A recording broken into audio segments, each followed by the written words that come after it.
Good morning students. अपना जो chapter चल रहा था सौरमंडल में पृथ्वी, उसको आज वापस से फिर से स्टार्ट कर रहे हैं। थोड़ा सा मैं रिवाइज कर देती हूँ आपको। सौरमंडल पृथ्वी में अपन ने बात करी थी अमावस्या और पूर्णिमा की रात की। पूर्णिमा की और अमावस्या के चांद के अपन ने बात करी थी। पूर्णिमा की रात जिस दिन चंद्रमा पूरा दिखाई देता है उसे कहते हैं पूर्णिमा की। अमावस्या की रात में ये पूरा नहीं दिखाई देता, ये 15 दिन के बाद में अपने को दिखाई देता है। इसके बाद अपन ने जो थोड़ा सा मैं आपको रिवाइज कर रही हूँ, वैसे कल मैं बता ही चुकी थी आपको इसके बारे में सौरमंडल में पृथ्वी कि इसमें अपन ने तारों की भी बात करी थी कि हर छोटी चीज चमकीली जो भी आसमान में चमकती है, जैसे तारा, सूर्य, ये तारा और ये चांद, ये सभी एक तरह से उल्का पिंड में आते हैं। इसके बाद अपन जो अब नया स्टार्ट करेंगे उसमें अपन पृथ्वी या ग्रह की बात करेंगे। ठीक है, ये आप सभी ने लर्न कर लिया होगा, पढ़ लिया होगा। चलिए आगे बढ़ते हैं। आपने अवश्य ध्यान दिया होगा कि कुछ दूरी से देखने पर सभी वस्तुएं छोटी दिखाई देती हैं। जब हम पृथ्वी से अगर हम किसी चीज को देखते हैं तो वो सारी चीजें कैसे दिखाई देंगी? वो छोटी ही दिखाई देंगी। अत्यधिक दूरी पर उड़ने वाला हवाई जहाज भी छोटा दिखाई देगा, जैसे कि मैंने कल बात करी थी। अब इसके आगे अपन ने जहां पर अपना लास्ट छोड़ा था वो था अपना सप्तऋषि मंडल। सप्तऋषि मंडल किसे कहते हैं? सप्तऋषि मंडल। सप्तऋषि मंडल 7 तारों के समूह को सप्तऋषि, 7 तारों के समूह को सप्तऋषि मंडल कहते हैं।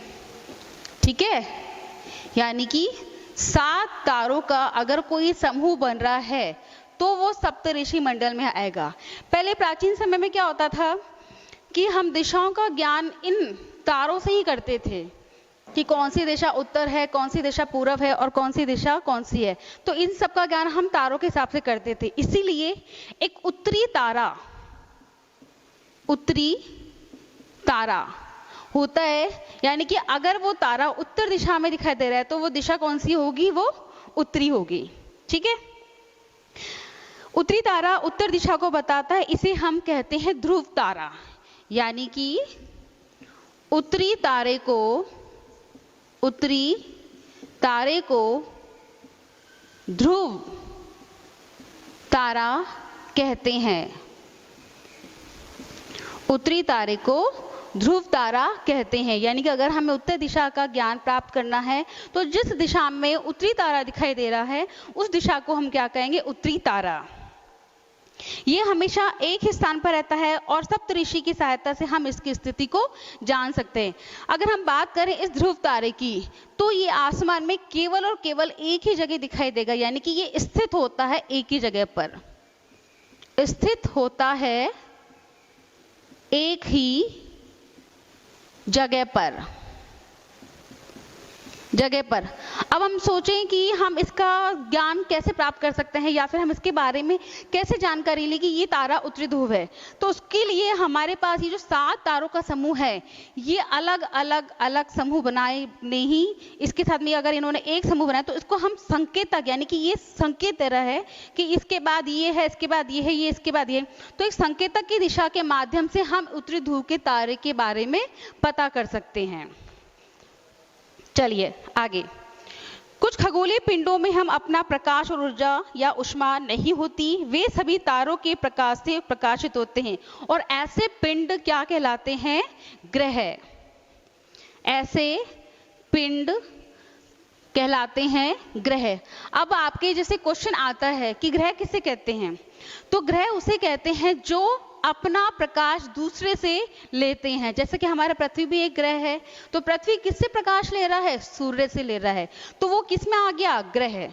ठीक है, कुछ खगोलीय पिंडों में अपना प्रकाश और ऊष्मा नहीं होती और वे तारों से प्रकाशित होते हैं। यानी कि ग्रह किसे कहेंगे? जो अपनी ऊष्मा और प्रकाश तारों से या अन्य खगोलीय पिंडों से प्राप्त करते हैं, उन्हें ग्रह कहते हैं। ठीक है, इसको इरेज कर दूं मैं, आप सबने लिख लिया हो तो। ग्रह की बात कर ली हमने, खगोलीय पिंड की बात कर ली, तारों की भी हमने बात कर ली। ये सभी आप सबको समझ में आ गया होगा। चलिए अब आगे चलते हैं।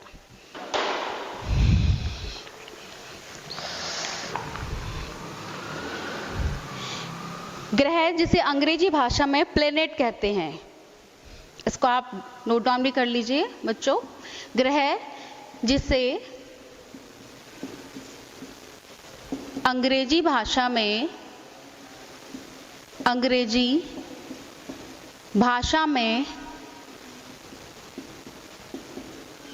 प्लेनेट कहते हैं, प्लेनेट कहते हैं। यानी कि ग्रह को अंग्रेजी भाषा में हम क्या कहेंगे? प्लेनेट।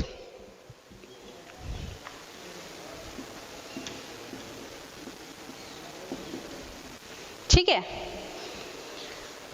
जो कि ग्रीक भाषा के प्लेनेटाई शब्द से बना है। यानी कि ये जो प्लेनेट शब्द है वो ग्रीक भाषा के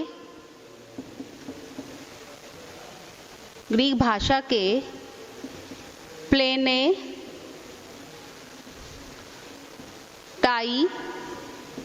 शब्द से बना है। ग्रह जिसको अंग्रेजी भाषा में हम क्या कहते हैं? प्लेनेट। जैसे अपन बात करते हैं कि प्लेनेट इस तरह से, और ये किस शब्द से बना है? ग्रीक भाषा से। अब प्लेनेट का क्या अर्थ है? प्लेनेटाई का अर्थ है परिभ्रमण। इसका क्या अर्थ होता है? परिभ्रमण।